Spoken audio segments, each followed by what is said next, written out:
Two 17-year-olds have been arrested after being involved in a double stabbing and car crash, according to Fitchburg Police. Police responded to a large group gathering just after 1 a.m. Saturday in the Belmar Neighborhood.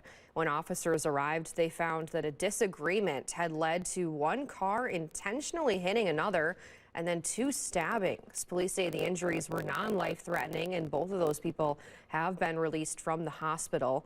The two 17-year-olds were booked into the Dane County Jail on multiple charges. Fitchburg Police say they believe all suspects are now in custody.